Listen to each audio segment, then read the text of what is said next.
Bonjour à toi, dans cette vidéo aujourd'hui, je vais te partager ce qu'il est possible de gagner par mois. Alors c'est un mois exceptionnel, il ne faut pas s'attendre à ce que tous les mois ça soit ce montant-là, mais alors ce mois-ci, précisément au mois de novembre 2023, ma stratégie passive de création de retraite, c'est-à-dire avec échéance 3 ans, 5 ans, elle a craché vraiment une super performance. Donc c'est ce que je voudrais te partager aujourd'hui pour te dire que c'est possible de faire jusqu'à ce montant-là. Et puis, avant, je vais juste te montrer où je suis. Je suis en Thaïlande, à Koh Samui, sur la plage de Lambai Beach, en Thaïlande, donc à Koh Samui. Tu vois, je suis tranquille en train de siroter ma petite. Je sais pas si on la voit là. On va pas la voir. Non, on va pas la voir. La vidéo, la caméra, elle est en train de bugger là. Faut que j'arrête de l'embêter. Bon appétit. Alors, euh, attention, c'est une des stratégies que j'utilise vraiment pour me créer un gros patrimoine, faire grossir au maximum, avec beaucoup de performance, à échéance 3 ans, 5 ans, on va dire anti-crise, parce que les différentes crises depuis 2008, cette stratégie-là les a quasiment évitées, voire pendant quand c'était en 2020, me semble-t-il, quand il y avait un gros crash sur le SP500, cette stratégie-là a augmenté pendant la même période. Bon, bref, euh, voilà ce que je voudrais te partager. Voilà, 4,55% sur le mois de novembre 2023. Alors, je suis très content. En plus, il y a des personnes qui m'ont demandé de créer un abonnement pour que je puisse leur partager ça, parce que ça fait 2 ans que je l'utilise.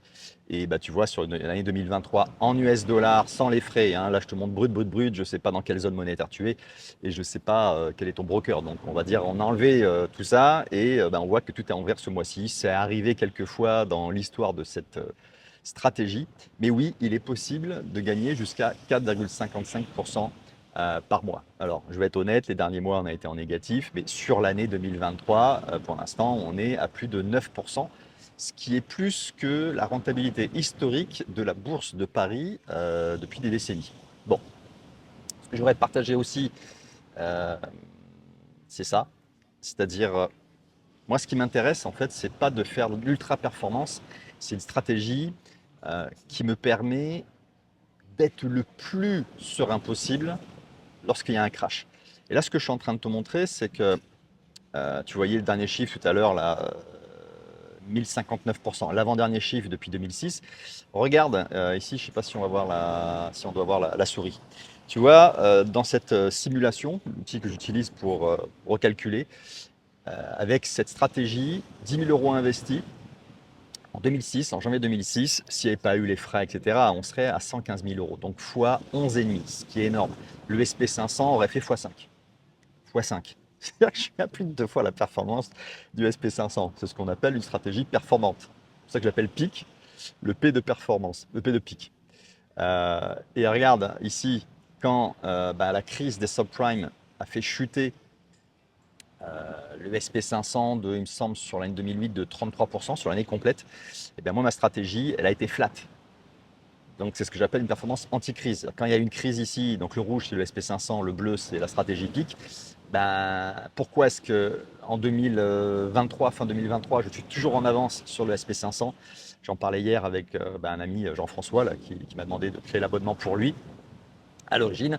Et c'est ça la différence. C'est cette période-là où quand le SP500 fait un gros crash, moi ma stratégie à cette époque-là n'a pas bronché. Et quand on voit en 2020, moi ma stratégie elle a monté pendant que le SP500 chutait. Par contre en 2022, voilà, c'est une année négative, mais moins négative que le SP500. Voilà. Et on retrouve ici le 14,66% de moyenne depuis 2006, c'est-à-dire une fois et demie le SP500. Donc voilà ce que je voulais te partager aujourd'hui sur cette stratégie. Juste une chose, quand je te disais que les mois précédents, on était en négatif. Voilà, je suis désolé pour le bruit, là je suis dans un bar. Je ne sais pas si je vais réussir à enlever ça au montage.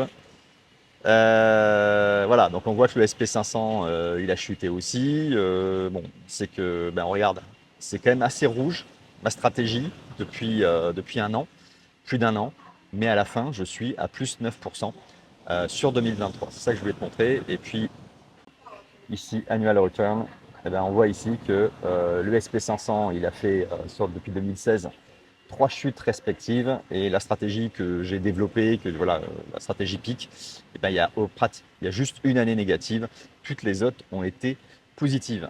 Pourquoi je dis que c'est pour la retraite? Euh,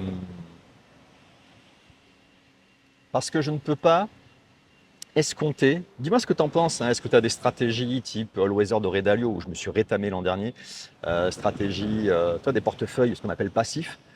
Mais quand tu as en 2022, je crois que la stratégie de Radalio l'an dernier, elle a dû faire moins 20 ou moins 25% brut, la classique.